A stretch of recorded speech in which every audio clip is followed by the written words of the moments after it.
आ गया ना। Hello hello. Hello hello hello.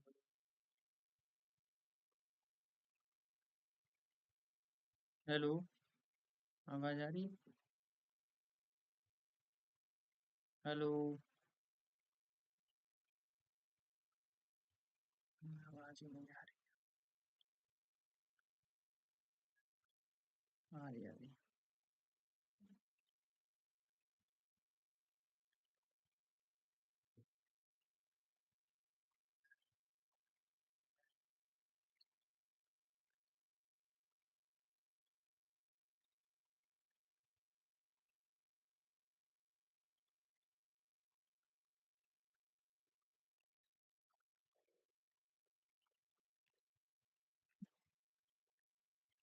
1 minute रुकना।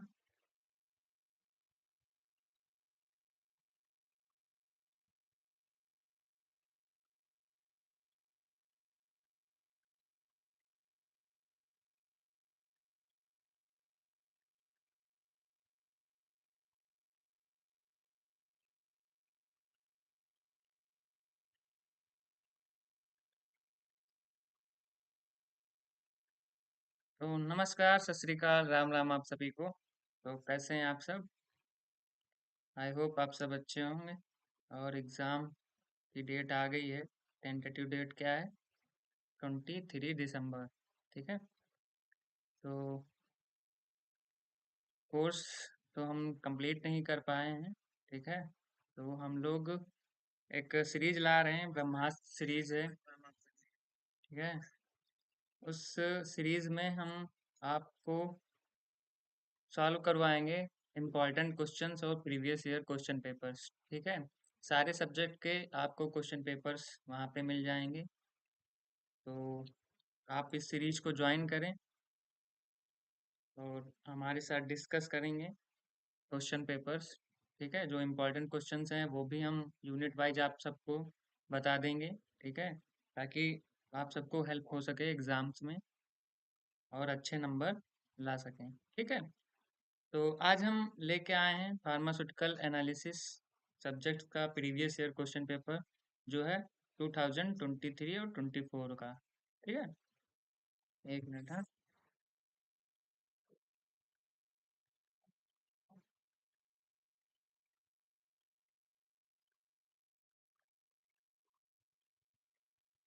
तो ये क्वेश्चन पेपर है 23-24 का फर्स्ट सेमेस्टर। ठीक है। फर्स्ट सेमेस्टर वालों के लिए है। तो इसमें आपको पैटर्न तो पता ही है, कैसे क्वेश्चन पेपर्स आते हैं या क्वेश्चन पेपर आते हैं। तो देखिए, 2 नंबर में क्वेश्चन पूछे जाते हैं, 10 क्वेश्चन पूछे जाते हैं। ठीक है। ये 2 नंबर के होते हैं और ये 2 क्वेश्चन पूछे जाते हैं 10-10 नंबर के। ठीक है। और 5 क्वेश्चन पूछे जाते हैं 7 नंबर के। ठीक। तो टोटल कितना होता है इसका? 75 नंबर। टोटल 75 नंबर का क्वेश्चन पेपर आता है, जिसमें 2 नंबर के 10 क्वेश्चन है और 10 नंबर के 2 क्वेश्चन है और 7 नंबर के 5 क्वेश्चन होते हैं। ठीक।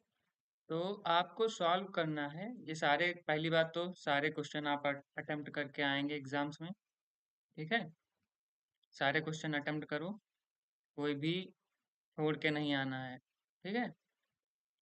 और कोशिश करो कि जो कॉपी है उसको बहुत ही अच्छे रिप्रेजेंट करो। ठीक है। ऐसा नहीं है कि इधर भी लाइन खींच रहे हो, इधर भी लाइन खींच रहे हो, इस बीच में तुम लिख रहे हो छोटा, वो भी रिपीटेड क्वेश्चन। एक आंसर लिखे तो उसको 4 बार वही रिपीट कर रहे हो लाइन। ठीक है। अगर पॉइंट वाइज भी लिखना है तो पॉइंट में भी अगर एक पॉइंट हो गया तो नेक्स्ट दूसरा पॉइंट होना चाहिए, सॉलिड पॉइंट होना चाहिए। ऐसा नहीं कि उसमें इज लिखा तो इसमें आर लिख दिया, उसमें वाज लिख दिया, उसी सेंटेंस को 5-6 बार रिपीट कर रहे हो। ठीक है। तो ऐसे कॉपी नहीं लिखनी है। ठीक है। और जो आंसर लिखना है तो आंसर दिखना चाहिए। जो एग्जामिनर होगा, चेक करने वाला होगा एक कॉपी, उसको दिखना चाहिए कि हाँ, ये क्वेश्चन नंबर 1 का आंसर नंबर तुम्हारा ए है। ठीक है। तो उसको प्रॉपर दिखना चाहिए कि हाँ, ये क्वेश्चन इस लड़के ने अटेम्प्ट किया है। ऐसा नहीं है कि यहाँ पे लाइन खींची उसी में तुम घोंच पोंच कर दे रहे हो, यहाँ पे क्वेश्चन ए डाल दे रहे हो और ये एक लिख दे रहे हो, तो उसको समझ में नहीं आ रहा है ये कौन से क्वेश्चन का कौन सा आंसर ये दे रहा है, ठीक है। तो ये कोशिश करो कि जो क्वेश्चन लिख रहे हो, ठीक है, उसको अच्छे से रिप्रेजेंट करो कि हाँ ये क्वेश्चन नंबर 1 का ए क्वेश्चन है, ठीक है, प्रॉपर बड़ा बड़ा, ताकि उसको दिखे कि इस बच्चे ने ये क्वेश्चन अटेम्प्ट किया है, ठीक है। तो ये हमारा पीवाईक्यू है एनालिसिस का, जो 23 24 में आया था। तो उस पे आज हम अ, उसके क्वेश्चन आंसर आज हम सॉल्व करेंगे, ठीक है। और जो फर्स्ट पेज होता है ना कॉपी का, उसको बहुत ही अच्छे से भरा करो, ठीक है। उसमें 5-6 मिनट टाइम ले लो, ठीक है, लेकिन प्रॉपर उसको भरना है, ठीक है। ऐसा नहीं है कि कुछ गलत कर दो, उल्टा सीधा कुछ नहीं करना है, ठीक है। तो चलिए स्टार्ट करते हैं, देखते हैं। पहले हमारा क्या है, क्वेश्चन नंबर 1। 2 नंबर वाले क्वेश्चन जो हैं उनको क्या करना है, उनका उसमें ज्यादा टाइम नहीं लगाना। देखो 3 घंटे का तुम्हारा होता है एग्जाम, ठीक है। तो 3 घंटे में जो 2-2 नंबर वाले क्वेश्चंस हैं उसमें ज्यादा टाइम नहीं लगाना है आपको। ऐसा नहीं कि 2-2 नंबर वाले तुम एक एक पेज लिखे जा रहे हो, ठीक। उसमें मिलना तुमको 1-1.5 नंबर ही है, ठीक है। तो उसमें ज्यादा टाइम नहीं लगाना है, बहुत ज्यादा तो 2 से 3 लाइन या 4 लाइन मैक्सिमम है, ठीक है। 4 लाइन जो है वो मैक्सिमम है, उससे ज्यादा आपको लिखना ही नहीं है। और बहुत ज्यादा अगर इसमें टाइम लगाना है तो 40 to 45 मिनट इनफ है 2 नंबर के लिए, ठीक है। बाकी जितना टाइम बच रहा है उसको हम देना है जो 7 नंबर वाले क्वेश्चन है उसमें, और जो 10 नंबर वाला क्वेश्चन है उसमें हमको प्रॉपर टाइम लगा के लिखना है, ठीक है। और कोशिश करो कि पॉइंट वाइज लिखो, ठीक है। और जो सटीक आंसर है वही लिखो, ऐसा नहीं है कि पूछ कुछ और रहा है लिख तुम कुछ और रहे हो, है ना। तो जो पूछा जाए वही लिखो, और कोशिश करो पॉइंट वाइज लिखो। अगर 10 नंबर का क्वेश्चन है, ठीक है, तो 10-12 पॉइंट बहुत होते हैं, ठीक है, अगर पॉइंट वाइज तुम लिख रहे हो, है ना। तो प्रॉपर कॉपी जो अगर लिखी होगी ना तो उसमें नंबर काटने वाला कोई हो ही नहीं सकता, है ना। और क्वेश्चन जो है जैसे इसमें यहाँ पे क्वेश्चन ऐसे लिख दिया गया, 1A का क्वेश्चन है डिफाइन मोल फ्रिक्शन, तो ऐसे नहीं क्वेश्चन लिखना है। क्वेश्चन जो है आपको लाइन खींचने को मिलता है ना, एक पेज पे आपको लाइन खींची मिलती है और दूसरे पेज पे आपको लाइन खींचना होता है, ठीक है। तो वहां पे आप लाइन खींच लिया, ठीक है, जैसे ये कॉपी है, ठीक। यहाँ पे आपने स्केल से लाइन खींच ली, ठीक है, ताकि इधर तुमको लिखने के लिए मिल गया ना। और इसमें क्या करना है, आपको यहाँ पे लिखना है, जैसे ये क्वेश्चन 1 का ए है, ए आंसर देना है, ठीक है। तो इसमें हमें सब बड़ा बड़ा लिखना है, आंसर 1 का ए अटेम्प्ट किया, ठीक है। वह आंसर नंबर 1 का ए। अब उसके बाद आपको ये लिखना है आंसर, ठीक है। फिर बीच में डालो स्केच से आंसर नंबर 1 का बी, ताकि एग्जामिनर को पता चले कि हाँ इस बच्चे ने जो है आंसर 1 का ए अटेम्प्ट किया है, आंसर 1 का बी अटेम्प्ट किया है, ठीक है। ताकि आपका जो कॉपी है वो उसका रिप्रेजेंटेशन बहुत अच्छा रहेगा, ठीक है। और नंबर भी रिप्रेजेंटेशन पे ही मिलते हैं, ये मान के चलो, ठीक है। और अच्छा पॉइंट टू पॉइंट लिख दिया, बहुत अच्छी कॉपी लग रही है, ठीक है। तो एग्जामिनर भी नंबर देता है, ठीक है। और सारे क्वेश्चन अटेम्प्ट करो, जो नहीं आ रहा है उसको क्या करना है, सबसे बाद में अटेम्प्ट करना है, लेकिन अटेम्प्ट जरूर करना है, ठीक। कोई भी क्वेश्चन छोड़ना नहीं है आपको।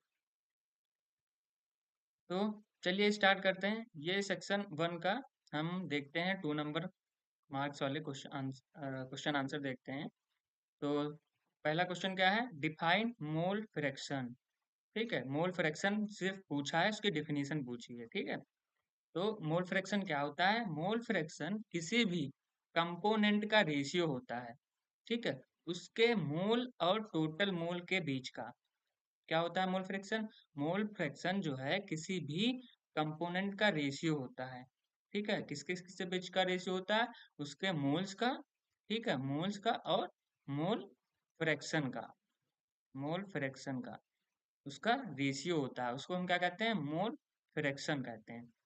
सॉरी, क्या है? मोल फ्रैक्शन क्या होता है? मोल फ्रैक्शन जो है वो किसी भी कंपोनेंट का रेशियो होता है उसके मोल और टोटल मोल्स के बीच का। ठीक है, मोल अपान टोटल मोल, इसका रेशियो क्या होता है? मोल फ्रैक्शन होता है। ठीक है, mole fraction.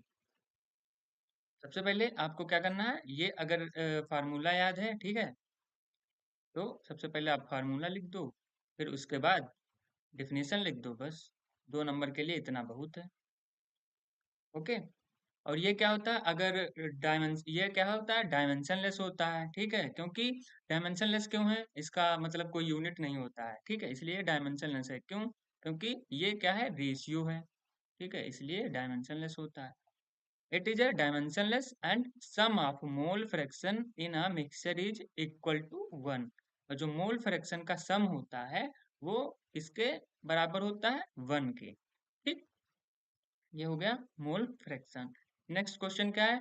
How can you prepare 1 mole oxalic acid solution? ठीक है, इसमें डायरेक्ट आपको प्रिपरेशन लिखनी है, वो भी कम शब्दों में।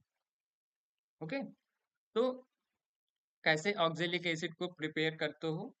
तो पहले क्या करना है, आपको ऑक्जेलिक एसिड का मोलर मास निकालना है। तो मोलर मास क्या होगा ऑक्जेलिक एसिड का? ऑक्जेलिक एसिड होती क्या है? HOOC, COOH, मतलब CH2OOH। चाहे तुम ऐसे लिख सकते हो, ये क्या है तुम्हारा? ऑक्जेलिक एसिड है। ठीक है, इसका हमें मोलर मास निकालना है सबसे पहले। ठीक है, तो मोलर मास कितना होता है ऑक्जेलिक एसिड का? 126.06 ग्राम पर मोल। ठीक, ये हमारा क्या होता है? मोलर मास होता है ऑक्जेलिक एसिड का। तो सबसे पहले हमने क्या निकाला? मोलर मास निकाला ऑक्जेलिक एसिड का। ठीक है, फिर उतने ग्राम हमें, जैसे 126.06 ग्राम ऑक्जेलिक एसिड को एक्यूरेटली वेट करना है। ओके, फिर क्या करना है? डिसॉल्व करना है हमें वाटर में। वाटर में डिसॉल्व कर लेंगे। उसके बाद वैल्यूमेट्रिक फ्लास्क जो होता है वहां पे, वैल्यूमेट्रिक फ्लास्क, वैल्यूमेट्रिक फ्लास्क आप सबने देखा होगा, ये ऐसे सुराही नाम है, ऐसे सुराही की तरह होता है। ठीक है, ये क्या है तुम्हारा? वैल्यूमेट्रिक फ्लास्क होता है। यहाँ पे एक मार्क लगा होता है 100 ml का। ओके, तो क्या करना है, इसको डिसॉल्व करना है। जो ऑक्जेलिक एसिड हमने वेट किया एक्यूरेटली, उसको हम 100 ml में डिसॉल्व कर लेंगे। कैसे डिसॉल्व करेंगे? पहले इसमें हम क्या करेंगे, थोड़ा सा वाटर लेंगे, उसको वाटर उसमें ऐड करके डिसॉल्व कर लेंगे। फिर जो है 100 ml तक हम वैल्यू मेकअप कर लेंगे वैल्यूमेट्रिक फ्लास्क में।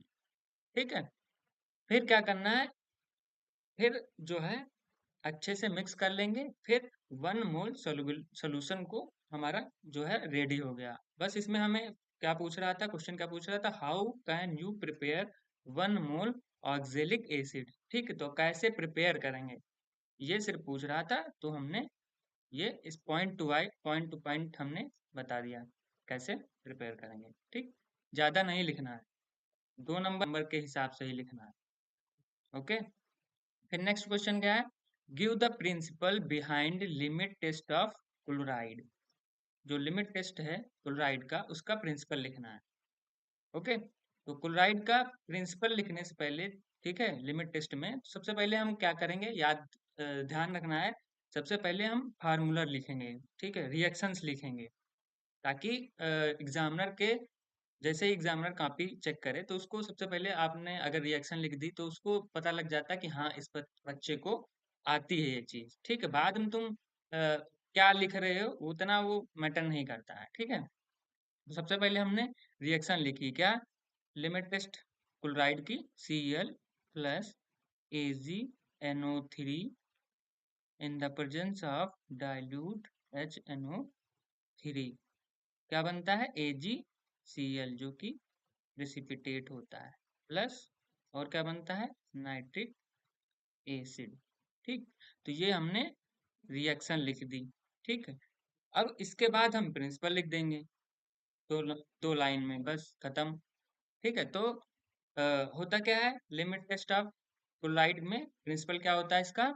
जो सैंपल में क्लोराइड आयन को, जो सैंपल है उसमें क्लोराइड आयन को जो सिल्वर नाइट्रेट से रिएक्ट करते हैं, ठीक है, जिससे AgCl, जो व्हाइट AgCl का टर्बिडिटी फॉर्म हो जाता है।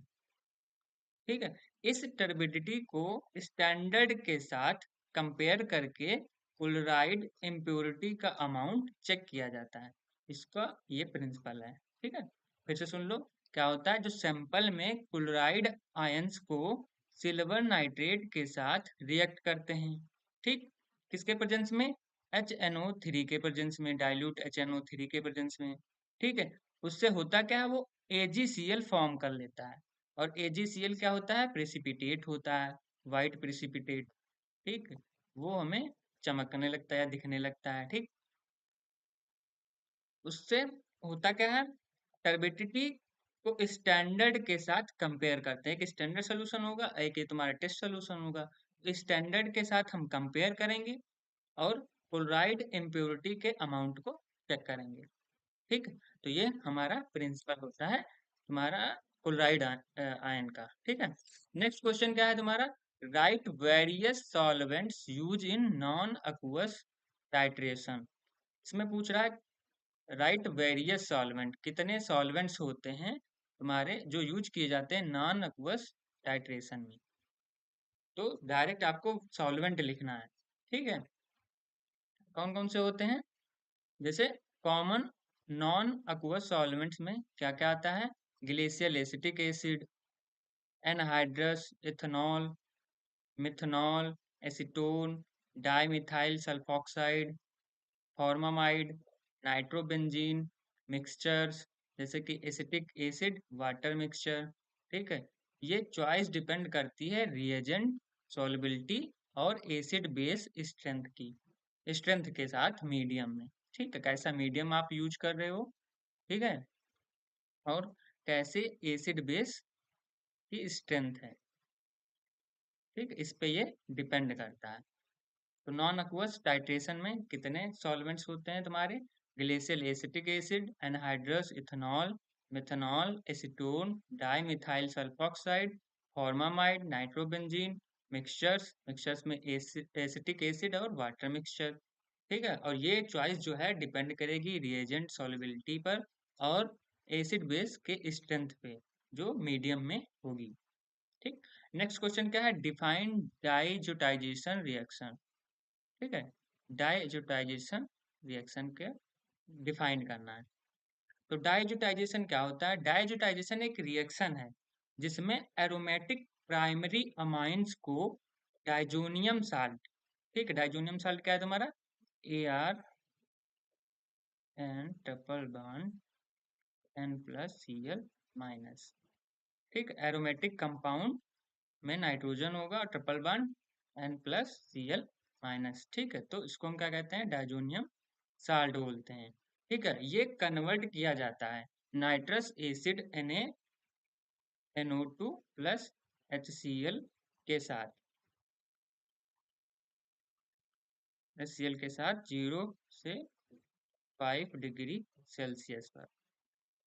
ठीक है, डाइजोटाइजेशन रिएक्शन क्या होती है? डाइजोटाइजेशन एक रिएक्शन होती है जिसमें प्राइमरी एरोमेटिक अमाइंस को डाइजोनियम साल्ट्स में कन्वर्ट किया जाता है नाइट्रस एसिड के साथ 0 से 5 डिग्री सेल्सियस पर।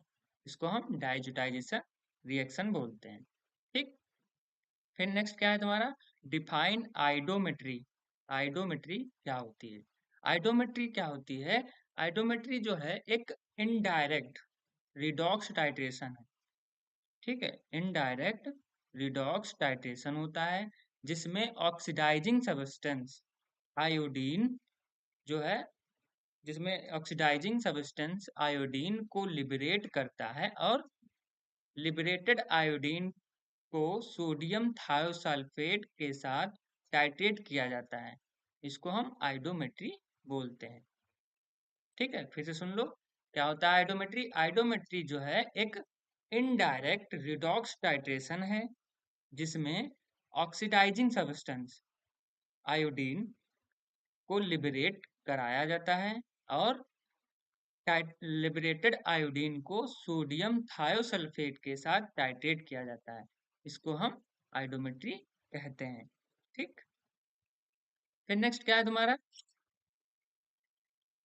नेक्स्ट क्वेश्चन क्या है? Write the principle of fluorography.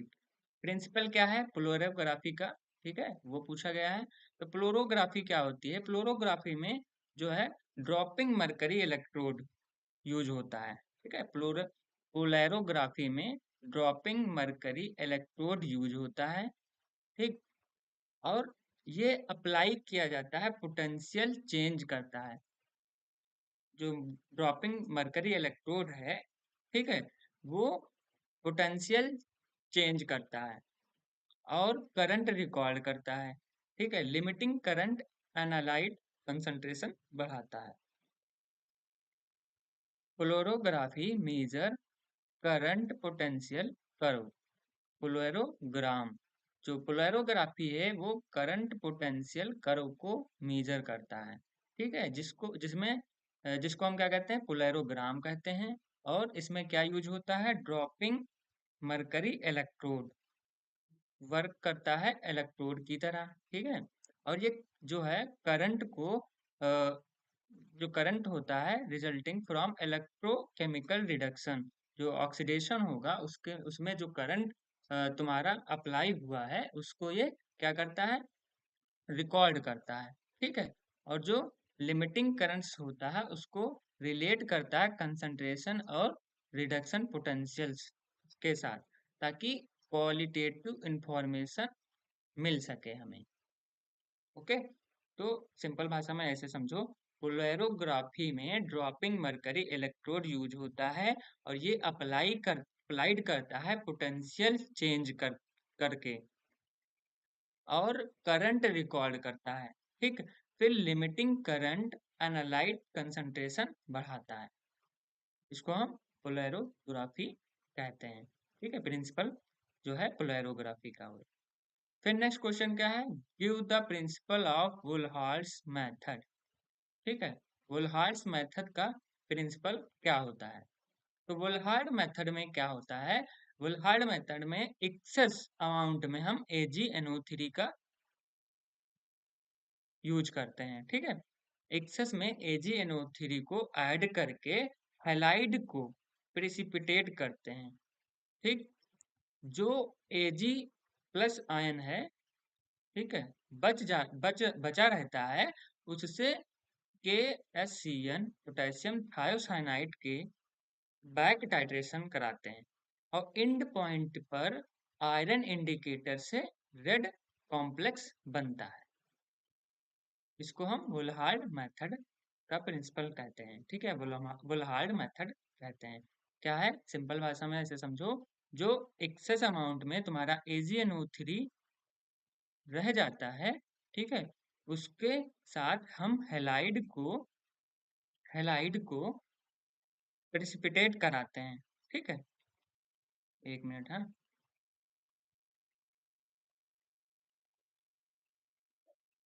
क्या है? जैसे AgNO3 जो तुम्हारा एक्सेस अमाउंट में है, उसके साथ हम हेलाइड को क्या करेंगे? प्रेसिपिटेट कराएंगे। जो Ag प्लस हमारा बचा रहता है, उसके साथ हम पोटेशियम थायोसाइनाइड के साथ रिएक्शन कराएंगे। ठीक है, बैक टाइट्रेशन कराते हैं। जो एंड पॉइंट पर जब एंड पॉइंट आने वाला होता है तो उसमें हम क्या करते हैं? आयरन इंडिकेटर का यूज करते हैं, और ताकि जो रेड कॉम्प्लेक्स जो है वो बन जाए। ठीक है, तो ये क्या होता है? वुलहार्ड मेथड होता है। फिर नेक्स्ट क्वेश्चन क्या है? How will you estimate calcium gluconate. कैसे कैल्शियम ग्लूकोनेट को एस्टिमेट करते हैं? ठीक है, तो कैसे करते हैं? जो EDTA कॉम्प्लेक्स होता है तुम्हारा, ठीक है, EDTA कॉम्प्लेक्सोमेट्रिक टाइट्रेशन से करते हैं, पहली बात। ठीक है, कैसे एस्टिमेट किया जाता है ध्यान रखो।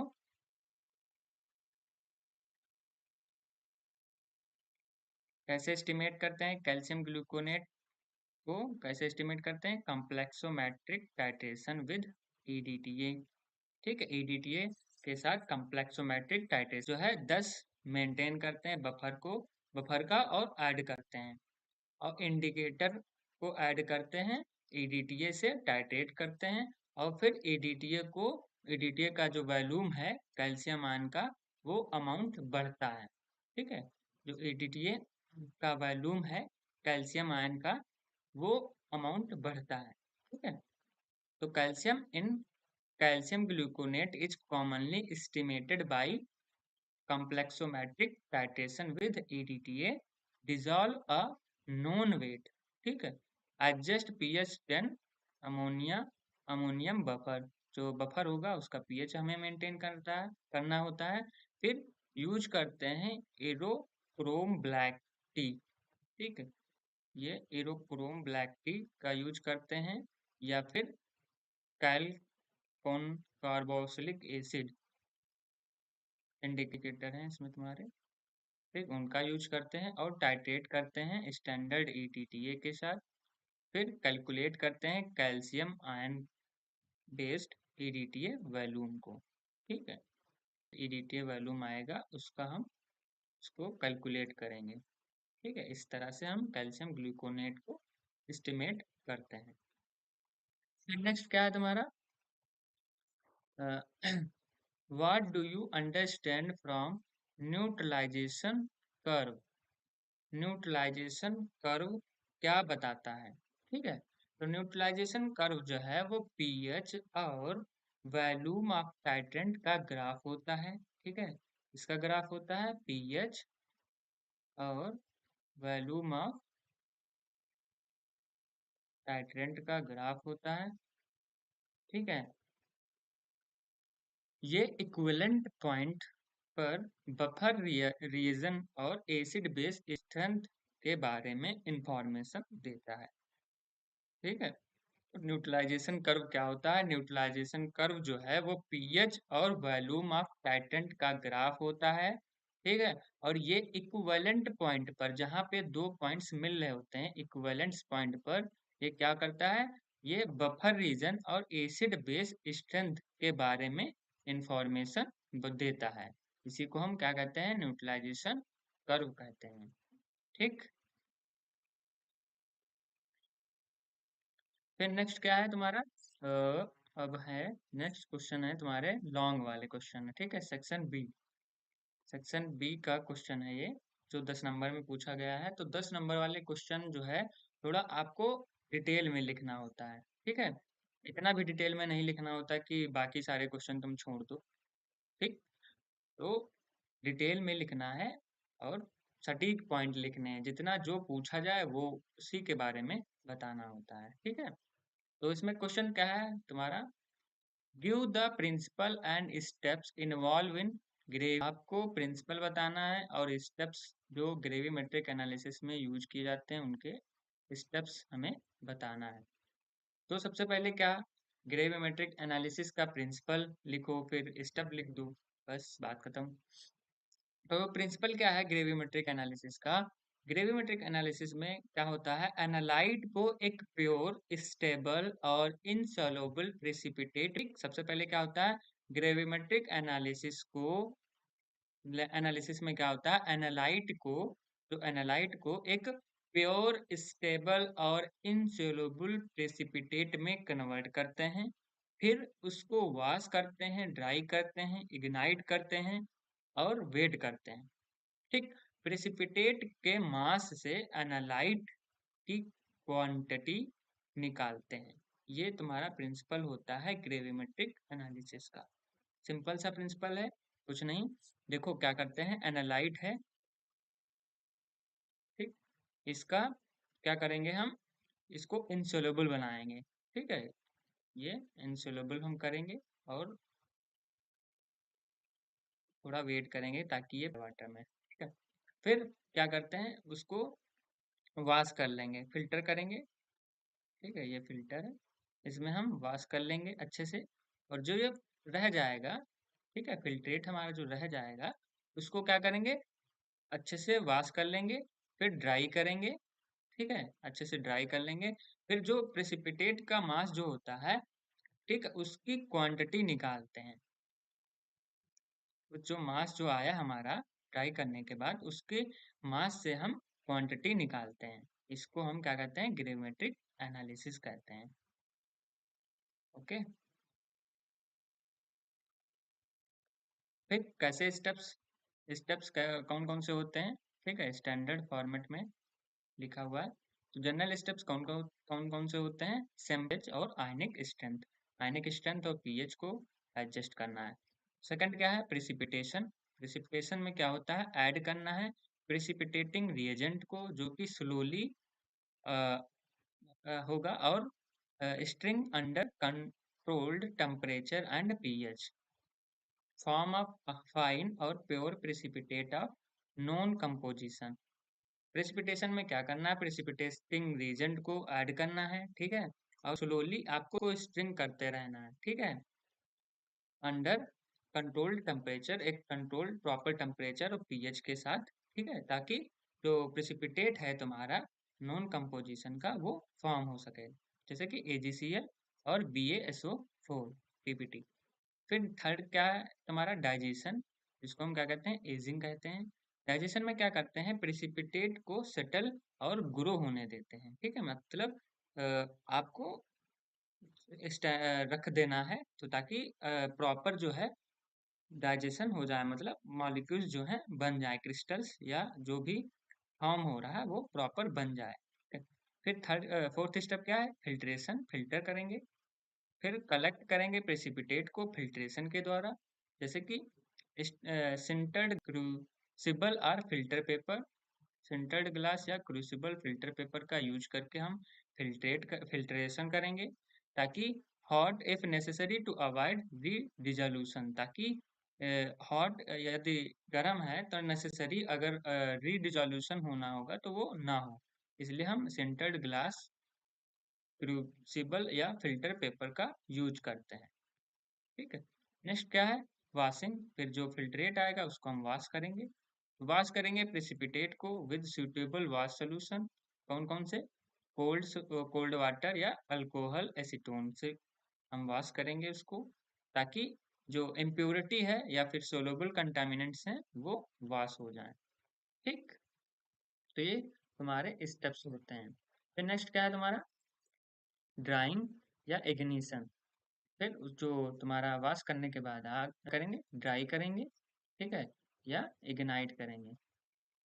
फिर ड्राई करेंगे स्पेसिफिक टेम्परेचर पे, या इग्नाइट करेंगे कार्बोनेट और ऑर्गेनिक सॉल्वेंट्स के लिए, ताकि वो कन्वर्ट हो सके एक स्टेबल इग्निशन टू ऑक्साइड हो सके। और रिकॉर्ड करेंगे कांस्टेंट मास को, और मास से हम निकालेंगे यहाँ से। फिर क्या है? वेटिंग। वेट करेंगे ड्राइड और इग्नाइट रेसिड्यू को एक्यूरेटली, जो हमारा मास इग्नाइट होने के बाद बचा उसको हम क्या करेंगे? वेट करेंगे, ताकि एक्यूरेटली वेट हम यहाँ से हम एक्यूरेटली मास को फाइंड कर सकें। वेट करेंगे, यूज स्टोइकोमेट्रिक मेट्री of precipitate to compute amount percentage of analyte. फिर कैलकुलेशन करेंगे स्टोइकोमेट्री से यूज करके। स्टोइकोमेट्री होती क्या है? स्टोइकोमेट्री जो होती है एक स्टडी होती है quantitative relationship between reactant and product. जो प्रोडक्ट और रिएक्टेंट का रिलेशनशिप होता है, उसके बीच का जो रिलेशनशिप होता है वो क्वांटिटेटिव स्टडी होती है। ठीक है। ये केमिकल रिएक्शंस में यूज की जाती है। जो प्रोडक्ट होते हैं केमिकल रिएक्शंस में, उसमें हम यूज करते हैं, और यूज करते हैं measurement of elements to calculate their relative amount based on balanced chemical equation। ठीक। तो स्टोइकोमेट्री क्या होती है? स्टोइकोमेट्री जो होती है क्वांटिटेटिव रिलेशनशिप होता है इसके बीच का, रिएक्टेंट और प्रोडक्ट के बीच का, जो केमिकल रिएक्शंस में होते हैं, ठीक है, और यूज करते हैं measurement of and elements. Elements को मेजरमेंट के लिए हम यूज करते हैं, ताकि जो रिलेटिव अमाउंट है based on balanced chemical equation पर, उसको हम कैलकुलेट कर सकें। ठीक है, इसको हम स्टोइकोमेट्री कहते हैं। फिर इंपॉर्टेंट कंसिडरेशन में क्या है, purity and stability of precipitate, prevention of losses, contamination, control of pH, use of correct filter wash media. तो ये हमारा क्या हो गया, क्वेश्चन जो है क्या पूछा था, प्रिंसिपल और स्टेप्स। तो प्रिंसिपल हो गया ग्रेविमेट्री का, और कैसे हम परफॉर्म करते हैं वो हो गया। ठीक है, फिर नेक्स्ट क्या है तुम्हारा, नेक्स्ट क्वेश्चन क्या है, classify acid base titration, give example of strong acid and strong base titration. तो इसमें क्लासिफिकेशन बताया गया है, कैसे क्लासिफाई करोगे तुम एसिड बेस टाइट्रेशन को। ठीक है, तो क्लासिफाई कैसे करते हैं, स्टैंडर्ड एसिड होगा वर्सेस स्ट्रॉन्ग बेस हो सकता है। ठीक, स्ट्रॉन्ग एसिड स्ट्रॉन्ग बेस हो सकता है, strong acid plus weak base हो सकता है। ठीक, weak acid plus strong base हो सकता है, और weak acid plus weak base हो सकता है। तो ये क्लासिफिकेशन होता है तुम्हारा एसिड बेस टाइट्रेशन का। ठीक है, सिंपल सा। ओके, अगर इसको लिखना चाहो तो आप सबसे पहले 10 नंबर में पूछा गया है क्वेश्चन, तो थोड़ा आप तो डिटेल में लिखोगे ही। ठीक है, तो सबसे पहले एसिड बेस टाइट्रेशन क्या होते हैं, ठीक है, कौन कौन से इंडिकेटर्स हम यूज करते हैं एसिड बेस टाइट्रेशन में, और उनका कैसा कौन से पीएच पे वो कलर शो करते हैं, वो सब भी लिख सकते हो। ठीक है, तो थोड़ा बहुत उनके डिफिनीशंस लिखना है, आपको इंडिकेटर्स बताना है और पीएच बताना है, कौन कौन सा पीएच, किस पीएच पे कौन सा कलर शो होता है वो सब बताना है। ठीक है, उसके बाद आपको क्लासिफिकेशन बता देना है, और फिर क्लासिफिकेशन में एग्जांपल्स के साथ आपको बताना है बस। तो क्या क्या क्या है इसमें, देखो स्ट्रॉन्ग एसिड स्ट्रॉन्ग बेस में क्या क्या आता है। तो स्ट्रॉन्ग एसिड में HCl को टाइट्रेट करते हैं NaOH के साथ, और इक्विवेलेंस पॉइंट क्या है, pH 7। ठीक है, तो स्ट्रॉन्ग एसिड HCl और NaOH होता है। ठीक है, इसका इक्विवेलेंस पॉइंट क्या है, pH 7 है, शार्प पीएच चेंज होता है। ठीक, फिर क्या है स्ट्रॉन्ग एसिड और weak base, strong acid HCl, weak base NH3, equivalence pH क्या है इसका, greater than 7। ठीक, वीक एसिड और स्ट्रॉन्ग बेस, वीक एसिड में CH3COH वर्सेस NaOH आता है, इक्विवेलेंस पॉइंट क्या, इक्विवेलेंस पीएच क्या होता है इसका, great smaller than 7 due to conjugative base hydrolysis, conjugative base hydrolysis के पीएच वो लेस होता है 7 से। एसिड वीक बेस ये जो है very slow curve, and point detection difficult. ठीक है, इसमें बहुत स्लो कर्व बनता है, और इसका जो एंड पॉइंट डिटेक्शन है वो बहुत डिफिकल्ट रहता है। ठीक है, और इसमें एग्जांपल पूछा गया था, give example of strong acid और स्ट्रॉन्ग बेस टाइट्रेशन। तो इसका स्ट्रॉन्ग एसिड स्ट्रॉन्ग बेस का एग्जांपल है titration of 0.1 m HCl with 0.1 m ethylene indicator और methyl orange as a indicator. Neutralisation reaction लिख दो, HCl plus NaOH gives NaCl plus H2O, equivalence when mole acid equal to mole base pH jumps occurs near 7। इसमें क्या करना है, example अगर आपको बताना है स्ट्रॉन्ग एसिड स्ट्रॉन्ग बेस का, ठीक है, तो उसमें आप ये जो परफॉर्म किया था आपने टाइट्रेशन 0.1 m HCl और 0.1 m NaOH का, उसका आपको प्रॉपर बताना पड़ेगा। ठीक है, आपको प्रॉपर टाइट्रेशन उसका लिखना पड़ेगा। ठीक है, कैसे टाइट्रेशन किया था और कैसे उसका जो है मोल्स कितना आया था एसिड का। ठीक है, वो सब आपको अगर प्रोसीजर लिख दोगे, ठीक है, तो ज़्यादा सही रहेगा। तो एग्जाम्पल में स्ट्रॉन्ग एसिड स्ट्रॉन्ग बेस में आप टाइट्रेशन का जो प्रोसीजर है वो लिखना होगा। ठीक है, फिर नेक्स्ट क्वेश्चन चलते हैं। नेक्स्ट क्वेश्चन क्या है हमारा, right various source of error. ठीक है, इसमें हमें लिखना है कितने प्रकार का एरर होता है, सोर्स ऑफ एरर का कौन कौन सा एरर जो है वो हो सकता है। तो सबसे पहले लिखना है आपको एरर। ठीक है, एरर की डिफिनीशन लिखनी है। ओके, फिर क्लासिफिकेशन बताना है। तो एरर क्या होता है तुम्हारा,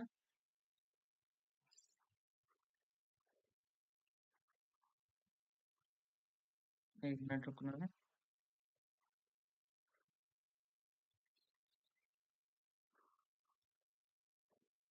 तो सबसे पहले आपको लिखना है एरर। एरर होता क्या है, फिर सोर्स ऑफ एरर, फिर क्लासिफिकेशन ऑफ एरर लिखना है। एरर क्या होता है?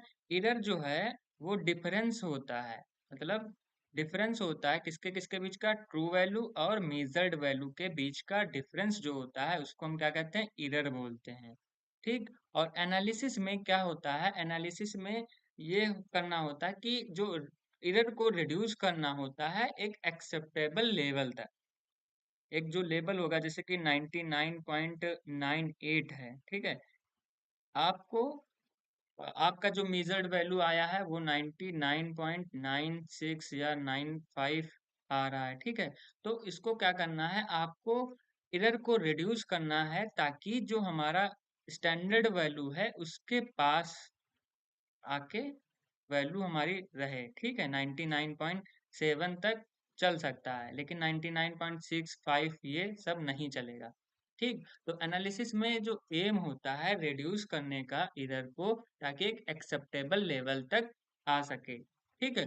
और एक ना कि absolute zero, not to make it absolute zero, ठीक है। तो एरर क्या होता है, एरर जो है ट्रू वैल्यू और मेजर्ड वैल्यू के बीच का डिफरेंस होता है। ओके। और एनालिसिस में एम होता है कि रिड्यूस करा जाए एरर को ताकि एक एक्सेप्टेबल लेवल है वहां तक हम एरर को रिड्यूस करें। ठीक। फिर source of error, source of error में क्या होता है तुम्हारा, ये सैंपल जो है, sample related source of error, sample से रिलेटेड हो सकता है। दूसरा इंस्ट्रूमेंटल एरर हो सकता है, सॉरी। तीसरा तुम्हारा रिएजेंट रिलेटेड एरर हो सकता है, ह्यूमन रिलेटेड या पर्सनल एरर हो सकता है, और इन्वायरमेंटल एरर हो सकता है। ठीक है। तो सैंपल रिलेटेड एरर कैसे हो सकते हैं, जैसे कि इम्प्रॉपर सैम्पलिंग, तुम सैंपलिंग कर रहे हो, ठीक है, तो वेट क्या है कुछ देख ही नहीं रहे हो, ठीक है, इम्प्रॉपर सैम्पलिंग कर लिया, ठीक है। जैसे कि आपको लेना है 0.35 ग्राम लेना है, ठीक है, लेकिन आप आंखें बंद करके तौल रहे हो, ठीक है, 0.00 लेके चले आ रहे हो या फिर 0.9 लेके चले आ रहे हो, ठीक है, मतलब काफी डिफरेंस हो गया ना 0.5 से। ठीक। तो ये क्या हो गया, इम्प्रॉपर सैम्पलिंग, सैम्पलिंग जो ले रहे हो वो इम्प्रॉपर हो गई। फिर दूसरा नॉन रिप्रेजेंटेटिव सैम्पलिंग, ठीक है। और जो नॉन रिप्रेजेंटेटिव सैंपलिंग मतलब कि जो सैंपल दिया गया है वो उसमें तुम नॉन रिप्रेजेंटेटिव सैंपलिंग ले रहे हो, ठीक है। फिर डिग्रेडेशन हो सकता है उस सैंपल का, फिर कंटामिनेशन हो सकता है उस सैंपल का, ठीक है, फिर इनकम्प्लीट डिजोल्यूशन हो सकता है उस सैंपल का। तो इस इनकी वजह से क्या हो सकता है, एरर आ सकता है तुम्हारे सैंपल में। फिर इंस्ट्रूमेंटल एरर हो सकता है। इंस्ट्रूमेंटल एरर में कैसे हो सकता है, जैसे कि अनकैलिब्रेटेड बैलेंस, जो बैलेंस है वो अनकैलिब्रेटेड है, मतलब जैसे कि ये वॉल्यूमेट्रिक फ्लास्क है, ठीक है, इसको हम पहले क्या करते हैं, कैलिब्रेट करते हैं वाटर से, ठीक है। यहाँ पे जैसे 100 ml का मार्क लगा होता है, आपने इसको कैलिब्रेट नहीं किया, ठीक है, तो उसके वजह से क्या हो सकता है, एरर आ सकता है, पता चले ये 100 मार्क जो है वो नीचे हो या ऊपर हो उस मार्क से, ठीक है। तो उससे उससे पहले हमें क्या करना पड़ता है, कैलिब्रेट करना पड़ता है ताकि इंस्ट्रूमेंटल एरर ना आए। पीएच मीटर में एरर हो सकता है, स्पेक्ट्रोफोटोमीटर्स में हम हो सकता है एरर हो, ठीक है। वॉल्यूमेट्रिक ग्लास वेयर्स जो होते हैं उसमें एरर हो सकता है रॉन्ग कैलिब्रेशन की वजह से, ठीक है। फुल्ली अलाइनमेंट्स या वेवलेंथ सेटिंग की वजह से एरर हो सकता है। ये इंस्ट्रूमेंटल एरर हो गए, ठीक। फिर क्या है, रिएजेंट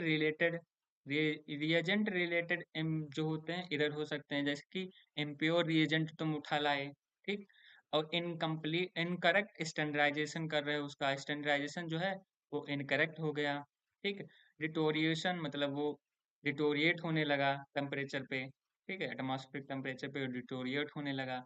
रॉन्ग लेबलिंग, या फिर जो सैंपल कुछ और लाना था तुम उठा के कुछ और लेके चले आए, तो रॉन्ग सैंपलिंग भी हो सकती है। या फिर प्रेजेंस ऑफ इंटरफेयरिंग सब्सटेंस, या फिर जो इंटरफेयरिंग सब्सटेंस के प्रेजेंस के कारण भी तुम्हारा एरर हो सकता है, reagent related error. Human error, personal error हो सकता है, जैसे कि रीडिंग रीडिंग एरर, ठीक है, रीडिंग जो निकल के आई है उसमें भी एरर हो सकता है, ठीक है, जैसे कि 99.98 लिखा हुआ है आपने क्या किया 99.97 लिख के चले आए, ठीक है, जल्दबाजी में। तो ये ह्यूमन या पर्सनल एरर हो सकता है। इनकम्प्लीट रिकॉर्डिंग, आप वॉल्यूमेट्रिक जैसे टाइट्रेशन कर रहे हो, ठीक है, 5 रीडिंग लेनी होती हैं, आपने क्या किया 3 में ही उसका रिजल्ट निकाल दिया, तो उससे क्या होगा इनकम्प्लीट इनकरेक्ट रीडिंग आएगी, ठीक है। कैलकुलेशन मिस्टेक, कैलकुलेशन मिस्टेक्स भी हो सकती है, ठीक। Poor technique carelessness, poor technique या केयरलेसनेस की वजह से भी एरर आ सकता है। कैसे? जैसे कि ये पिपेट है, पिपेट से आप रबर लगा के जब करते हो तो क्या होता है ऊपर नीचे हो सकता है वैल्यूम, ठीक है। तो उससे क्या होता है उसमें भी एरर होने के चांस होते हैं। तो ये तुम्हारे क्या हो गए ह्यूमन एरर हो गए, मतलब पर्सनल एरर हो गए, ठीक। फिर इन्वायरमेंटल एरर्स कैसे हो सकते हैं, जैसे कि टेम्परेचर ह्यूमिडिटी चेंज हो जाए, उसकी वजह से एरर हो सकता है। वाइब्रेशंस की वजह से एरर हो सकता है, डस्ट की वजह से हो सकता है। कार्बन एयर अफेक्टिंग सोल्यूशन, जो जो एयर अफेक्टिंग सॉल्यूशंस हैं उसमें कार्बन की वजह से एरर हो सकता है। लाइट सेंसिटिविटी रिएजेंट में भी लाइट की वजह से एरर हो सकता है, ठीक है। 1 मिनट रुकिए।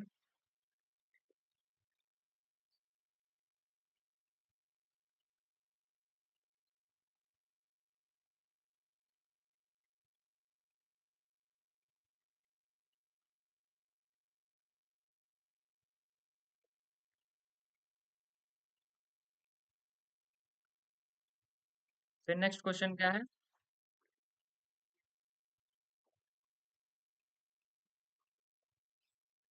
फिर नेक्स्ट क्वेश्चन है टाइप्स ऑफ एरर, ठीक है। तो टाइप्स ऑफ एरर में कितने टाइप्स के एरर होते हैं तुम्हारा? पहला सिस्टमिक एरर, दूसरा रैंडम एरर, तीसरा ग्रॉस एरर, ग्रॉस एरर, ठीक है। तो सिस्टमिक एरर जो है डिटर्मिनेट एरर्स होते हैं, ठीक है। जैसे कि हैव अ डिफिनिट काज, एक डिफिनिट काज होगा, ठीक है, और डायरेक्शन होगा। रिजल्ट क्या होगा? Constantly high low. Causes fault, calibration, constant reagent impurity, constant technique mistake, they can detect and corrected if the cause is found, ठीक। जो सिस्टमिक एरर होते हैं उनको हम डिटरमाइन कर सकते हैं, ठीक है। जैसे कि अगर कोई कैलिब्रेशन में फॉल्ट है, या फिर रिएजेंट इम्प्योरिटी है, या कांस्टेंट टेक्निक मिस्टेक हो रही है, उसको हम क्या कर सकते हैं पता कर सकते हैं और करेक्ट कर सकते हैं, ठीक है, कि कहाँ गलती हो रही है। तो ये क्या हो गई तुम्हारी सिस्टमिक एरर हो गई। दूसरा क्या होता है तुम्हारा रैंडम एरर, जो इनडिटरमाइन है, जिसको हम पता नहीं कर सकते हैं, ठीक। उसमें क्या होता है arise from uncontrollable small variations in measurement, जो मेजरमेंट है उसमें स्मॉल वेरिएशन है, ठीक है। जैसे 99.98 है, 99.99 है, ठीक है। इन सब में क्या होता है 97 या फिर 95 ऐसे जो स्मॉल वेरिएशंस होते हैं मेजरमेंट में, ठीक है। उसमें क्या होता है इनडिटरमाइन एरर हो सकता है, ठीक है। अफेक्ट क्या होता है, कैसे अफेक्ट करता है, ये रिजल्ट को अनप्रेडिक्टेबल वे में अराउंड करता है, ठीक है। जो रिजल्ट आएगा वो तुम्हारा अनप्रिडिक्टेबल हो जाएगा इसकी वजह से, ठीक है। हम चाह रहे हैं कि हमारा जो सोल्यूशन है वो 99.997% जो है, या फिर 99.87% रहे प्योर, ठीक है। लेकिन क्या होता है अगर छोटी सी मिस्टेक हो जाती है तो उसकी वजह से जो हमारा मेजरमेंट होगा उसमें बहुत ज्यादा फ्लैक्चुएशंस आ जाते हैं, जैसे कि 99.95 96 या 97 तक पहुंच सकता है। तो मतलब देख रहे हो वेरिएशंस जो है वो आ जाते हैं इसकी वजह से, ठीक है। और ये क्या होते हैं इनडिटरमाइन, इनको हम पता नहीं कर सकते हैं, इसलिए ये क्या होते हैं रैंडम एरर्स होते हैं। They can not be completely eliminated, इन सबको हम क्या कर सकते हैं पूरी तरह से एलिमिनेट हटा नहीं सकते हैं, लेकिन क्या कर सकते हैं but can be reduce by taking multiple readings, लेकिन हम क्या क्या कर सकते हैं इसको कम कर सकते हैं, हटा नहीं सकते हैं पूरी तरह से लेकिन कम कर सकते हैं। कैसे? मल्टीपल रीडिंग निकाल करके, ठीक है। जैसे कि अगर हमको किसी सैंपल को 3 बार टाइट्रेट करना है लेकिन हम 5 बार कर रहे हैं, ठीक है, ताकि जो रीडिंग आए वो उसमें जो एरर है वो थोड़ा रिड्यूस हो सके, ठीक है, प्रॉपर स्टैटिकल ट्रीटमेंट के साथ। थर्ड क्या है तुम्हारा ग्रॉस एरर। ग्रॉस एरर क्या होता है, ये लार्ज होता है, बहुत बड़ा होता है और ऑब्वियस मिस्टेक्स होती हैं, ठीक है। जैसे कि using the wrong standard solution, आप इसे गलत स्टैंडर्ड सोल्यूशन का यूज कर रहे होते हैं, ठीक है। मिस रीडिंग ब्यूरेट या ब्यूरेट जो है उसका मिस रीडिंग कर लिया, ठीक है। कहाँ गया?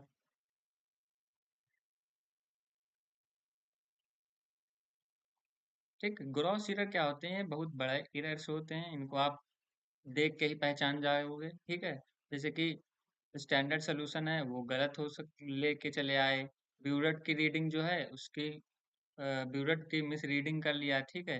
जैसे कि उसमें छोटे-छोटा लिखा होता है ना, तो पता चले 10 ml है, आपने क्या किया 10.5 ml लिख लिया, ठीक है। तो उससे क्या होगा, मिस रीडिंग ब्यूरेट हो सकती है, ठीक है।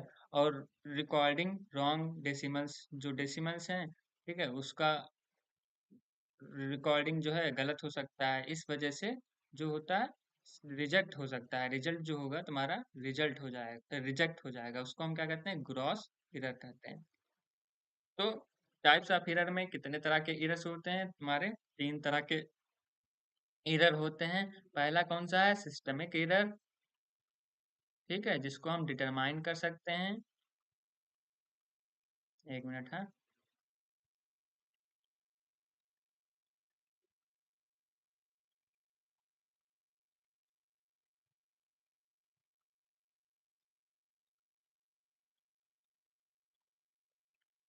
तो टाइप ऑफ एरर्स में तुम्हारे कितने तरह के एरर्स होते हैं, तीन तरह के एरर्स होते हैं। पहला क्या है, सिस्टमिक एरर, सिस्टमिक एरर्स होते हैं, ठीक है।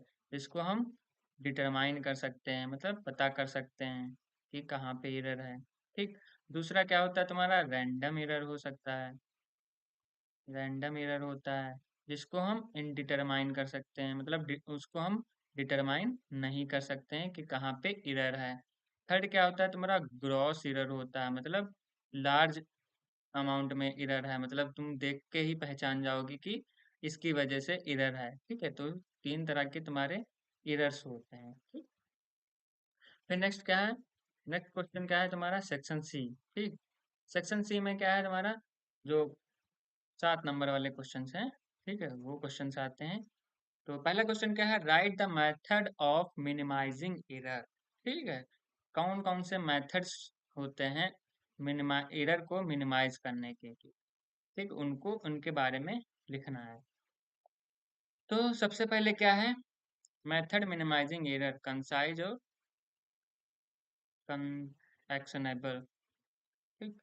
सबसे पहले क्या है तुम्हारा, कैलिब्रेशन, ठीक है। कैलिब्रेशन जो है वो क्या करता है, इंस्ट्रूमेंट को रेगुलरली कैलिब्रेट करो। जैसे तुम टाइट्रेशन करने से पहले वॉल्यूमेट्रिक फ्लास्क जो है उसको आप कैलिब्रेट करो कि हाँ 100 ml अगर यहाँ पे मार्क लगा है तो ये हमारा 100 ml ही होना चाहिए, ठीक है, ना कि उससे ज्यादा ना उससे कम, ठीक। ब्यूरेट है, ब्यूरेट को एक बार चेक कर लो कि कहीं लीकेज तो नहीं है, या फिर उसमें जो है वो स्टॉपर प्रॉपर काम कर रहा है कि नहीं कर रहा है। पता चले तुम वैल्यूमेट लगा के बैठे हो टाइट्रेशन में, वो उसका जैसे ही ब्यूरेट ऑन किए तो सारा जो केमिकल है वो एक ही बार में तुम्हारे कोनिकल फ्लास्क में गिर गया, ठीक है। तो ये सब कैलिब्रेट करना होते हैं और रेगुलर कैलिब्रेट करना होता है टाइट्रेशन करने से पहले या कुछ भी करने से पहले, जो इंस्ट्रूमेंट होते हैं उनको कैलिब्रेट करना चाहिए रेगुलर, ठीक है। जैसे कि ब्यूरेट है उसको कैलिब्रेट करो, ठीक है, पीएच मीटर है उसको कैलिब्रेट करो, वॉल्यूमेट्रिक ग्लासेस हैं उनको कैलिब्रेट करो, ठीक है। तो क्या पहला मेथड क्या हो गया तुम्हारा, कैलिब्रेशन। दूसरा क्या हो गया तुम्हारा, यूज स्टैंडर्डाइज्ड रिएजेंट। जो रिएजेंट हैं वो स्टैंडर्डाइज्ड रिएजेंट का हम यूज करें ताकि सोल्यूशन को प्रॉपरली और प्रिपेयर स्टैंडर्डाइज करें, ठीक है। प्रिपेयर स्टैंडर्डाइज टाइट्रेंट्स का हम यूज करें ताकि प्राइमरी स्टैंडर्ड रिक्वायर्ड हो, रिक्वायर्ड करें, ठीक है। थर्ड क्या है तुम्हारा, proper glassware technique. Proper glassware techniques का यूज करें, जैसे कि रिंस ब्यूरेट, ब्यूरेट है उसको रिंस करो, ठीक है। पिपेट जो है उसको करेक्टली टेक जो होगा, जैसे कि ये ब्यूरेट है, ठीक है, इसको सबसे पहले रिंस करना है, ठीक है, धुलना है अच्छे से। और जो पिपेट है उसका हम जो पिपेट है उसको करेक्ट वे से हम उसका जो केमिकल्स हमें लेना है उससे हम अच्छे से ब्यूरेट का इस्तेमाल करना सीखें, ठीक है। और read meniscus at eye level to approx parallel, जो मिनिस्कस है वो आई लेवल के बराबर होना चाहिए, ठीक है। ये लोअर मिनिस्कस और अपर मिनिस्कस दो होते हैं तुम्हारे ब्यूरेट में, ठीक है। तो तुम्हारा जो पिपट में क्या करते हैं, वो मिनिस्कस जो होता है वो तुम्हारे आंखों के सामने होना चाहिए, ठीक है। क्योंकि ब्यूरेट में क्या होता है, बहुत ही जैसे स्मॉल ब्यूरेट है, जैसे 1 ml की ब्यूरेट लिया आपने, तो उसमें आप देखते हो बहुत छोटे छोटे नम मार्क्स होते हैं ना, तो उसमें पता नहीं चलता है। तो क्या करना है, जो मिनिस्कस है वो तुम्हारे आंखों के सामने होना चाहिए, बराबर में होना चाहिए, ठीक है। फिर क्या है, टेम्परेचर कंट्रोल, टेम्परेचर कंट्रोल करो। अगर कोई परफॉर्म कर रहे हो टेम्परेचर सेंसिटिव ऑपरेशंस को, तो वो कंट्रोल टेम्परेचर के में होना चाहिए, और अप्लाई करें करेक्शन, अगर नहीं है तो करेक्शन को अप्लाई करो। फिर क्या है, गुड सैम्पलिंग एंड प्रिपरेशन, फिर सैम्पलिंग और प्रिपरेशंस को अच्छे से करो ताकि होमोनाइज सैंपल्स पा सके और कंटामिनेशन को अवॉइड हो सके। फिर क्या करना है, अवॉइड सिस्टमिक प्रोसीजर बायास, ठीक है, जो सिस्टमिक प्रोसीजर है उसको अवॉइड करो ताकि बायस ना हो सके, ठीक। जैसे कि फॉलो करो एसओपी, स्टैंडर्ड ऑपरेटिंग प्रोसीजर को फॉलो करो, और यूज करो blank determination and correction, blank determination और करेक्शन का यूज करो। फिर क्या है, रेप्लिकेट एंड स्टैटिक्स का यूज करो ताकि जो डुप्लीकेट है और या ट्रिप्लीकेट है उसको रिपोर्ट कर सकें, ताकि जो मीन वैल्यू है वो स्टैंडर्ड डेविएशन की में हमें पता चल जाए, ठीक है। फिर क्या है, proper proper and point detection, and point detection को हम प्रॉपर डिटरमाइन करें, चूज करें सूटेबल इंडिकेटर्स को, ठीक है, ताकि उसमें हम प्रॉपर एंड पॉइंट पता कर सकें, और इंस्ट्रूमेंटल एंड पॉइंट डिटेक्ट करें जिसमें पोटेंशियोमेट्री और फोटोमेट्री आती है, ठीक है। फिर अवॉइड करें लॉसेस, जो लॉसेस हैं उनको हम अवॉइड करें, जैसे कि परफॉर्म ट्रांसफर क्वांटिटेटिवली, ठीक है, जो ट्रांसफर करना है क्वांटिटेटिवली उसको हम अवॉइड करें, ठीक है, मिनिमाइज करें एक्सपोजर को एयर से या फिर वोलेटाइल सब्सटेंस जो हैं उनके लिए एक्सपोजर को अवॉइड करें, ठीक है। इन सब कंडीशन की वजह से हम एरर्स को क्या कर सकते हैं, मिनिमाइज कर सकते हैं, कम कर सकते हैं, ठीक है। फिर नेक्स्ट क्या है क्वेश्चन तुम्हारा, describe the source of impurity in medicinal agent. फिर आपको डिस्क्राइब करना है जो इम्प्योरिटी का सोर्स क्या है मेडिसिनल एजेंट्स में, ठीक है। जो मेडिसिनल एजेंट्स होते हैं उनमें इम्प्योरिटी के कौन कौन से सोर्स होते हैं वो आपको डिस्क्राइब करना है, ठीक। तो वो क्या क्या हो सकते हैं, जैसे कि रॉ मटेरियल की इम्प्योरिटी, ठीक है, जो रॉ मटेरियल आप यूज कर रहे हो उसमें इम्प्योरिटी हो सकती है, ठीक है। From starting chemicals and reagent, जो केमिकल्स और रिएजेंट होते हैं वहां से इम्प्योरिटी आ सकती है रॉ मटेरियल में, ठीक। दूसरा क्या है, सिंथेसिस बाय प्रोडक्ट, जो सिंथेसिस कर रहे हो उसमें क्या है, बाई प्रोडक्ट की वजह से हो सकती है, जैसे कि इनकम्प्लीट रिएक्शन, साइड रिएक्शन या अनरिएक्टेड रिएजेंट की वजह से इम्प्योरिटी आ सकती है मेडिसिनल एजेंट्स में। फिर क्या है, डिग्रेडेशन प्रोडक्ट, डिग्रेडेशन प्रोडक्ट्स जो होंगे उनकी वजह से भी इम्प्योरिटी आ सकती है, जैसे कि decomposition due to heat, heat की वजह से कोई भी सब्सटेंस जो है वो डिकम्पोज हो गया हो, या लाइट या मॉइस्चर या पीएच की वजह से डिकम्पोज हो गया हो, ठीक है, प्रोडक्ट, उसकी वजह से इम्प्योरिटी आ सकती है। नेक्स्ट क्या है, सॉल्वेंट रेसिड्यू, ठीक है, सॉल्वेंट रेसिड्यू की वजह से भी इम्प्योरिटी आ सकती है, जैसे कि सॉल्वेंट यूज कर रहे हैं मैन्युफैक्चर में, वो कंप्लीटली रिमूव नहीं हुआ होगा, ठीक है, अगर नहीं हुआ है तो उसकी वजह से भी मेडिसिनल एजेंट्स में इम्प्योरिटी आ सकती है, ठीक है, तो सॉल्वेंट रेसिड्यू की वजह से भी इम्प्योरिटी आ सकती है मेडिसिनल एजेंट्स में। फिर नेक्स्ट क्या है तुम्हारा, catalyst residue and heavy metals की वजह से भी इम्प्योरिटी आ सकती है।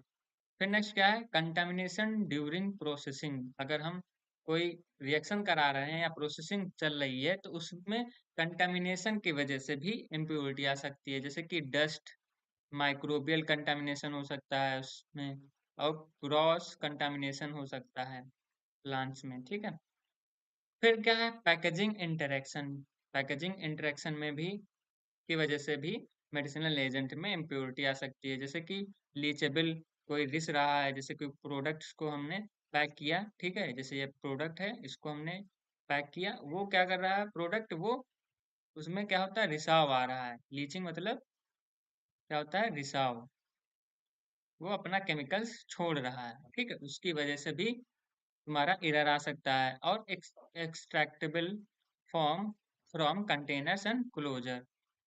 फिर स्टोरेज कंडीशन। स्टोरेज कंडीशन में जैसे कि मॉइस्चर अपटेक, अगर जहाँ पे हमने प्रोडक्ट को स्टोर किया है वहाँ पे क्या हो गया, मॉइस्चर लग गया है, तो उसकी वजह से भी एरर हो सकता है, इम्प्योरिटी हो सकती है, ऑक्सीडेशन हो गया, या फिर माइक्रोबियल ग्रोथ हो गई उसमें, प्रोडक्ट्स में, ठीक है। फिर नेक्स्ट क्या, impurity from reagent and additives. Additives या फिर जो हम ऐड कर रहे हैं या फिर जो रिएजेंट है वहां से इम्प्योरिटी आ सकती है, जैसे कि स्टेबलाइजर्स, प्रिजर्वेटिव्स या कलरेंट्स, इन सब की वजह से भी जो है इम्प्योरिटी आ सकती है मेडिसिनल एजेंट में, ठीक। फिर नेक्स्ट क्वेश्चन क्या है तुम्हारा, नेक्स्ट क्वेश्चन है describe Mohr's method. Mohr's method क्या होता है उसको डिस्क्राइब करना है, ठीक। तो मोहर्स मेथड क्या होता है, मोहर्स जो होता है एग्रीनोमेट्रिक मेथड होता है, ठीक है, एग्रीनोमेट्रिक मेथड होता है जिसमें हम डिटरमाइन करते हैं क्लोराइड आयंस को इसके द्वारा, टाइट्रेशन के द्वारा, इसके साथ स्टैंडर्ड सिल्वर नाइट्रेट के साथ यूज करते हैं पोटेशियम क्रोमेट को, ताकि एक्सटर्नल, ये किस तरह वर्क करता है पोटेशियम क्रोमेट, एक्सटर्नल इंडिकेटर की तरह यूज करते हैं इसको हम, ताकि जो सिल्वर रिएक्ट करे क्लोराइड से, ताकि AgCl प्रेसिपिटेट फॉर्म हो सके व्हाइट कलर का। After all chloride is precipitator, और उसके बाद जितना भी क्लोराइड है वो प्रेसिपिटेट हो जाए, ताकि जो एडिशनल एजी रिएजेंट सिल्वर, ताकि एडिशनल सिल्वर रिएक्ट कर सके क्रोमेट के साथ, और रेडिश ब्राउन सिल्वर क्रोमेट जो है एंड पॉइंट हमें दे सके, ठीक है। तो मोहर्स रिएजेंट क्या होता है, मोहर्स रिएजेंट जो होता है एग्रीनो एग्रिंटोमेट्रिक मेथड होता है, ठीक है। और इसमें हम क्या डिटरमाइन करते हैं, इसमें हम क्लोराइड आयन को डिटरमाइन करते हैं, ठीक है, और टाइट्रेट करते हैं सिल्वर नाइट्रेट के साथ, ठीक, और यूज करते हैं पोटेशियम क्रोमेट को एज एक्सटर्नल इंडिकेटर की तरह, ताकि जो सिल्वर रिएक्ट करे क्लोराइड के साथ और व्हाइट पीपीटी प्रोवाइड बन सके, ठीक है। और जितना भी उसके बाद जो क्लोराइड जो होगा प्रिसिपिटेट, उसमें फर्दर एडिशन करेंगे सिल्वर का, ताकि जितना भी क्रोमेट हो वो रिएक्ट करे, ठीक है, सिल्वर के साथ, और वो रेड ब्राउन प्रिसिपिटेट जो है एंड पॉइंट की तरह हमें मिल सके, ओके। तो आपको अगर हम ऐसे बताएं तो मोहर्स मेथड डिस्क्राइब करना है तो क्या है, इंडिकेटर कौन सा यूज करते हैं, पोटेशियम क्रोमेट को, क्रोमेट यूज करते हैं K2Cr2O4, तुम्हारा ये क्या है, तुम्हारा एक्सटर्नल इंडिकेटर है, ठीक है, इसका यूज करते हैं। टाइट्रेंट क्या हो गया तुम्हारा, सिल्वर नाइट्रेट हो गया, ये तुम्हारा क्या है AgNO3 क्या है, टाइट्रेंट है, ठीक है। और क्लोराइड क्या हो गया, क्लोराइड जो है AgCl के साथ मिलके व्हाइट पीपीटी बनाएगा। फिर एंड प्रोडक्ट कैसे बनेगा, वो बनेगा जो Ag प्लस हमारा आयन रह जाएगा इस रिएक्शन के बाद, ठीक है, उसके साथ क्रोमेट आयन जो है वो रिएक्ट करके AgCrO4 बना लेगा और वो रेड ब्राउन पीपीटी देगा। तो ये क्या होगा तुम्हारा एंड पॉइंट होता है। ठीक है।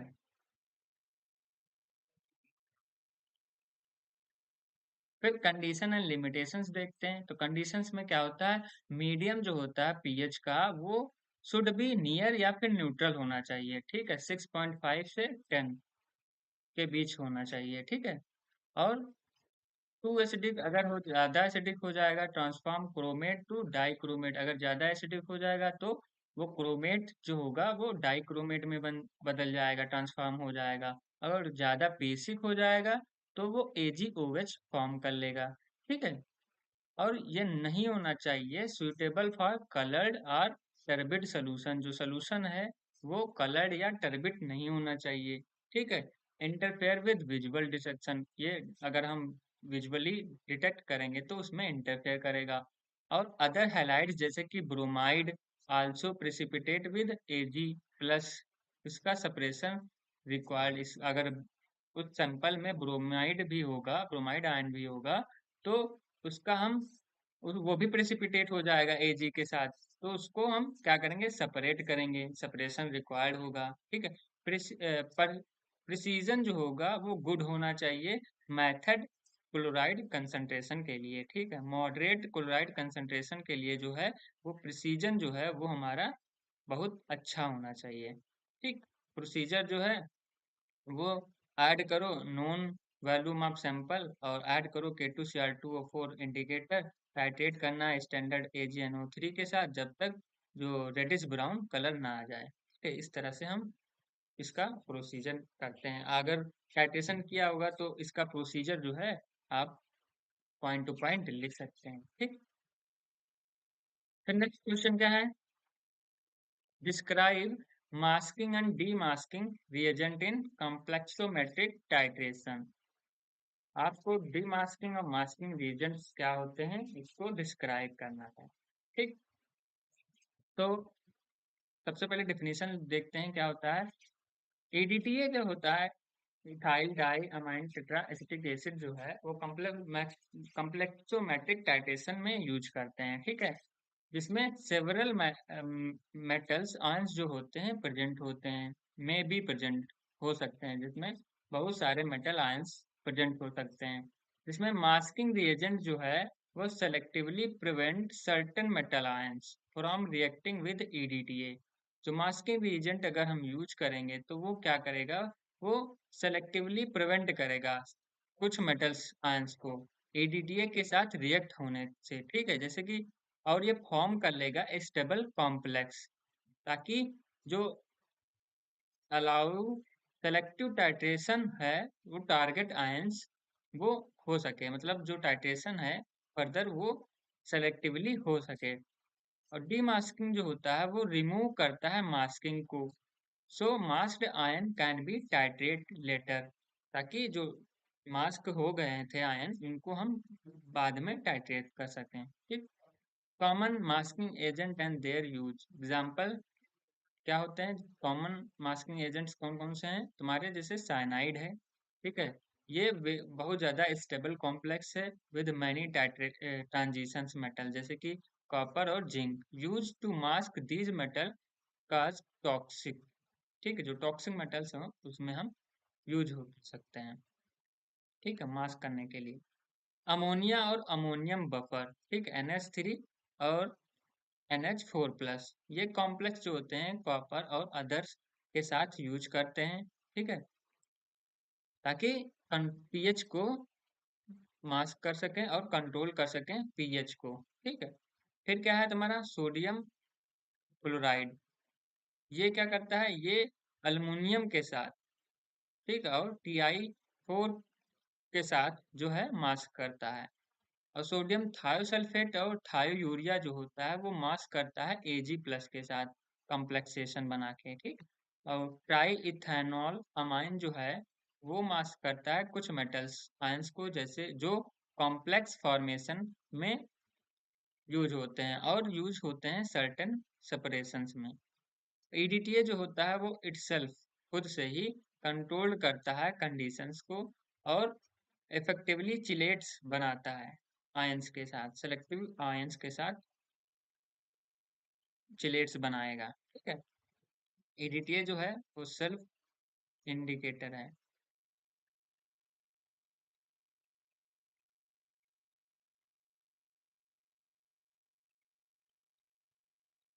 For chelate.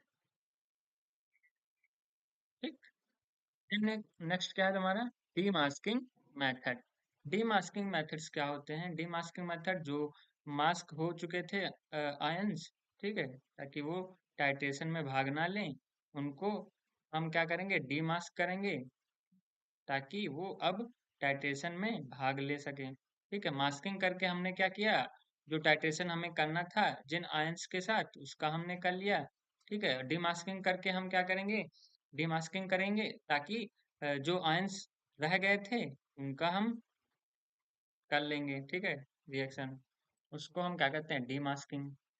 ठीक है, जो मास्क हो चुके थे उनको डीमास्क करना है, जो मास्क हुए थे उनका तो हो ही चुका था उसमें मास्क रिएक्शंस। ठीक, तो डीमास्किंग मेथड्स में क्या होता है, जो ऑक्सीडेशन से मास्क तोड़ना। ठीक है, ऑक्सीडेशन, डीमास्किंग क्या होता है, ऑक्सीडेशन से मास्क को, मास्किंग एजेंट्स को तोड़ना, डिस्ट्रॉय करना। ठीक है, पीएच चेंज, पीएच चेंज में क्या होता है, एडजस्ट पीएच करो ताकि जो कॉम्प्लेक्स है वो ब्रेक हो जाए। ठीक है, और मेटल्स आयन जो है वो फ्री हो जाएं।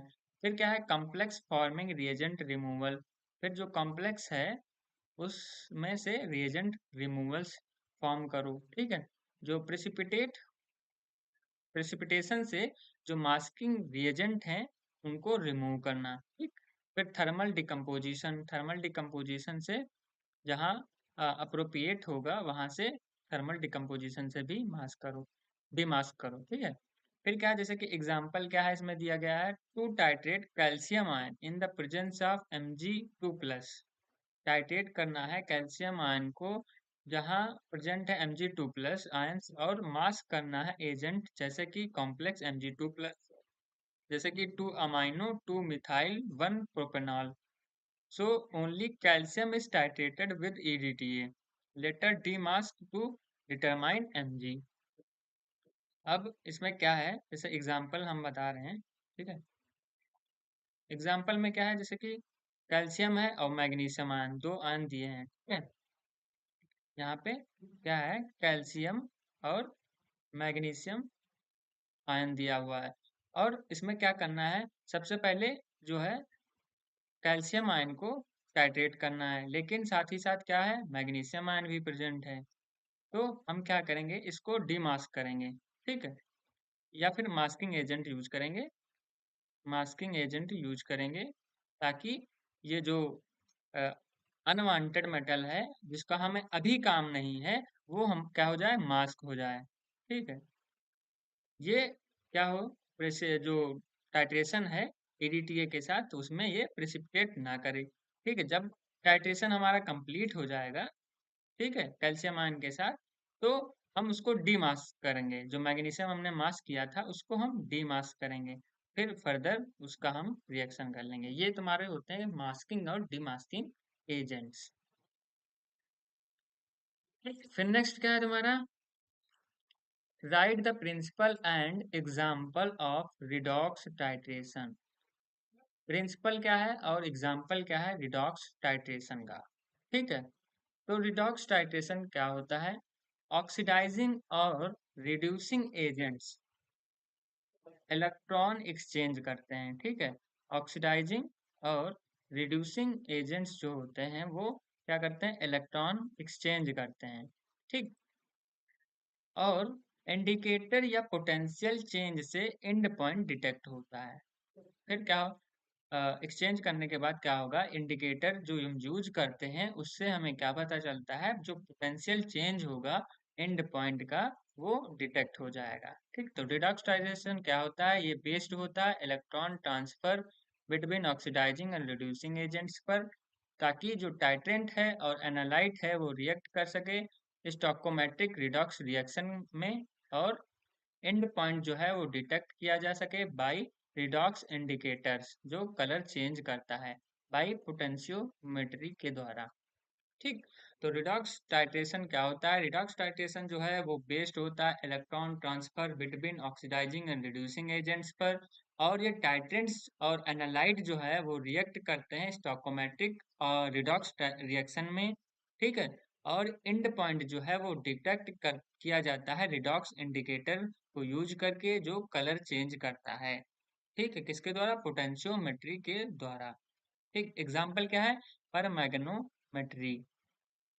टाइट्रेशन करते हैं फेरस आयन का with standard potassium permanganate KMnO4 in acidic medium. तो ये कहाँ क्या होता है? MnO4 minus plus 8H plus plus 5Fe2 plus gives Mn2 plus plus 5Fe3 plus plus H4H2O। मतलब यहाँ पे देख रहे हो, Fe2 प्लस था, Fe3 प्लस हुआ, मतलब यहाँ क्या हुआ? रिएक्टेंट जो है वो चेंज होकर अपना इलेक्ट्रॉन ट्रांसफर किया। ठीक है, ताकि और जो परमैग्नेट होता है तुम्हारा KMnO4 जो होता है वो सेल्फ इंडिकेटर होता है। वो क्या करेगा? पिंक जो कलर है वो एंड पॉइंट पे शो करेगा। टाइट्रेशन कर रहे हैं हम फेरस आयन का। ठीक है, ये हम टाइट्रेशन कर रहे हैं फेरस आयन का with standard potassium परमैग्नेट in acidic medium.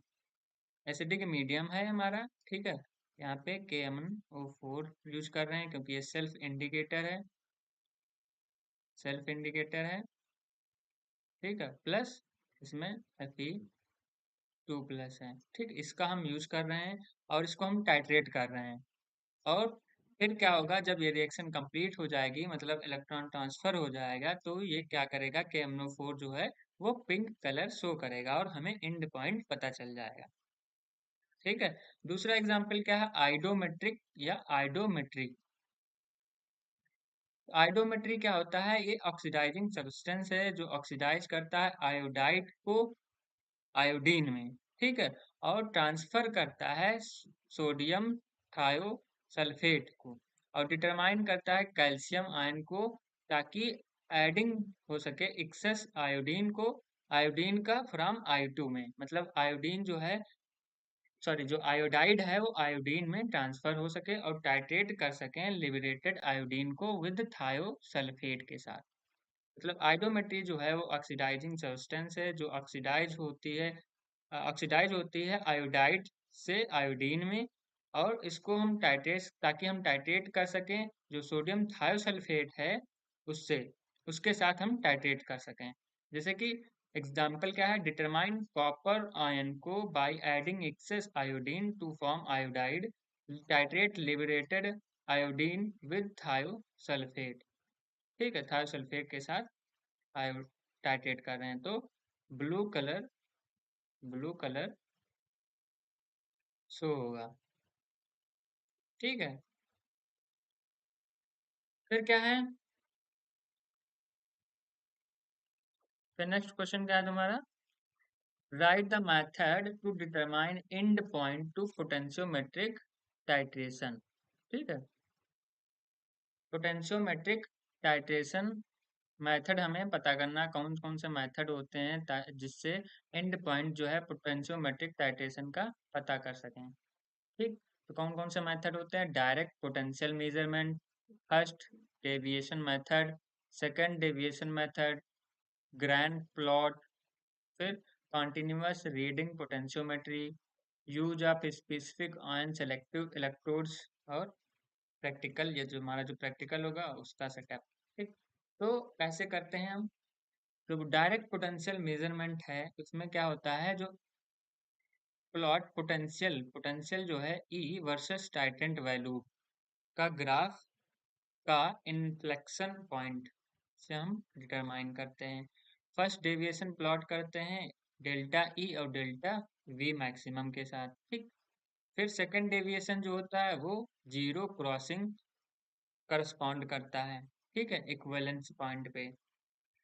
फिर ग्रेन प्लॉट होता है, इसमें क्या होता है? प्री इक्विवेलेंस डाटा जो होता है वो एक्स्ट्रा प्लॉट होता है एंड पॉइंट पर, ताकि जो वीक एसिड या वीक बेस टाइट्रेशन है उसके लिए यूजफुल हो। फिर क्या है, कंटिन्यूअस रीडिंग रिकॉर्डिंग पोटेंशियोमेट्री, जो ऑटोमेटेड रिकॉर्डिंग है पोटेंशियल वर्सेस वॉल्यूम का, ठीक है, टाइट्रेशन वॉल्यूम का, और एल्गोरिथमेटिक मेथड डिटर्मिनेशन जो है सॉफ्टवेयर एंड इन्फ्लेक्शंस, ये ऑटोमेटिक रिकॉर्डिंग्स होती है। फिर use of specific ion selective electrode, ion selective या स्पेसिफिक आयन सेलेक्टिव इलेक्ट्रोड्स का हम यूज कर सकते हैं, जैसे कि fluoride electrode for F titration और redox electrode for redox titration, ठीक है। Fluoride electrode for fluoride titration, redox electrode for redox titration. फिर तुम्हारा क्या है, प्रैक्टिकल सेटअप में क्या है, इंडिकेटर जो है इलेक्ट्रोड, ग्लास इलेक्ट्रोड, जैसे कि हाइड्रोजन या प्लेटिनम, और रिडॉक्स, रिडॉक्स के लिए हाइड्रोजन या प्लेटिनम ग्लास इलेक्ट्रोड्स का इंडिकेटर यूज करते हैं। रेफरेंस इलेक्ट्रोड में SCER कैलोमल का यूज करते हैं। हाई इम्पीडेंस वॉल्यूमे वोल्ट मीटर्स का यूज करते हैं। एंड पॉइंट जो होगा वो रैपिड पोटेंशियल चेंज होगा, और कंफर्म्ड बाय डेविएटिव मेथड के द्वारा कंफर्म भी मेथड से कंफर्म करेंगे हम, ठीक है। फिर नेक्स्ट क्वेश्चन क्या है, write the construction and working of reference standard hydrogen electrode, जो आपको लिखना है कंस्ट्रक्शन और working of reference standard hydrogen electrodes के बारे में। तो इसमें क्या होता है, कंस्ट्रक्शन देख लेते हैं। तो कंस्ट्रक्शन में क्या होता है, तुम्हारा इलेक्ट्रोड एलिमेंट्स होता है, गैस सप्लाई किया जाता है, और इलेक्ट्रोलाइट्स होते हैं, साल्ट ब्रिज होते हैं, जिसको हम जंक्शंस में यूज करते हैं, ठीक। तो इसमें क्या होता है, जो प्लेटिनम है वो क्या करता है, वो ब्लॉक करता है प्लेटिनम इलेक्ट्रोड्स को, ठीक है। और 1 एटमॉस्फेरिक हाइड्रोजन गैस बबलिंग होगी, ठीक है। फिर एसिडिक सोल्यूशन जो होगा, 1 मोल HCl का यूज करेंगे एसिडिक सोल्यूशन की तरह इलेक्ट्रोड में, ठीक है। फिर साल्ट जो ब्रिज होगा वो कनेक्शन होता है, जो साल्ट ब्रिज की तरह काम करता है, मिक्सिंग, प्रिवेंट मिक्सिंग, ताकि जो मिक्सिंग है उसको हम बचा सकें, और अलाउ कर सकें आयनिक कंडक्शंस को, ठीक है। प्लेटिनम वायर से ये कनेक्टेड होता है एक्सटर्नल सर्किट में, ऐसे आपने देखा होगा, ठीक।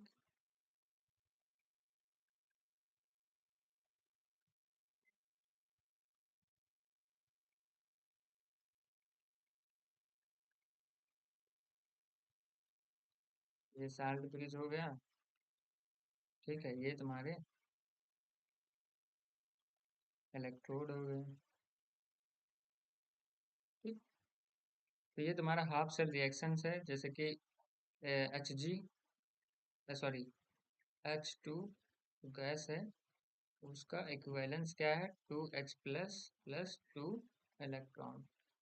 तो ये वर्किंग जो है आप लोग देख लीजिएगा कैसे होता है, हम वर्किंग बता दे रहे हैं। जैसे कि H2 है, वो क्या रहेगा, H2H+ में, और 2 इलेक्ट्रॉन्स जो होगा वो इक्विलिब्रियम सेट होता है, ठीक है। वो स्टैंडर्ड पोटेंशियल जो होगा वो 0 वोल्ट होता है, और दूसरे इलेक्ट्रोड को पोटेंशियल मेजर करने के लिए रेफरेंस का काम करता है, ठीक। तो उसकी वर्किंग आप देख लीजिएगा, ठीक है।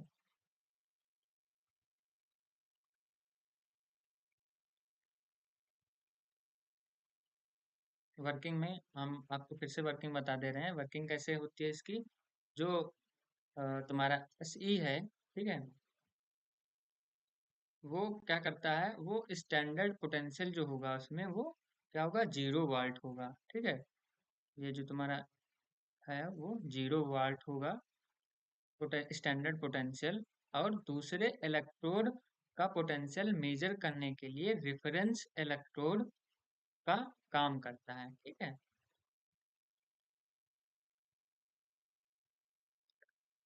ठीक। तो ये हमारा जो है क्वेश्चन, हाँ, ये हमारे क्वेश्चन जो है कंप्लीट हो गए हैं, ठीक है। हमने जो है सॉल्व किया 223 और 24 वाला, क्वेश्चन पेपर एनालिसिस का। ठीक है, तो हमने देखे 2 नंबर के क्वेश्चंस और 7 नंबर क्वेश्चन और 10 नंबर के क्वेश्चंस। ठीक, तो आज के लिए इतना ही। फिर नेक्स्ट लेक्चर में हम आपके लिए इम्पोर्टेंट क्वेश्चंस जो है यूनिट वाइज लेके आएंगे, और उससे पहले हम एक क्वेश्चन पेपर इसी बेस्ड क्वेश्चन पेपर बेस्ड पर सॉल्व करेंगे जो इम्पोर्टेंट क्वेश्चंस हैं। ठीक है, और बाकी अदर सब्जेक्ट्स के भी क्वेश्चंस आप सबको इस ब्रह्मास्त्र सीरीज में देखने को मिल जाएंगे। ठीक है, तो आप ऐसे ही जुड़े रहिए और आपको इम्पोर्टेंट क्वेश्चंस हम प्रोवाइड करते रहेंगे। धन्यवाद। अगर वीडियो पसंद आया हो तो लाइक करें, शेयर करें, सब्सक्राइब करें, और ज़्यादा से ज़्यादा शेयर करें ताकि सभी बच्चों का हेल्प हो सके, क्योंकि 23 दिसंबर से ही एग्ज़ाम हैं आप सबके, और हमारा जो कोर्स था वो कंप्लीट नहीं हो पाया टाइम पे, तो उसके लिए हम क्षमा प्रार्थी हैं। ठीक है, और बाकी ज़्यादा से ज़्यादा शेयर करें, और हम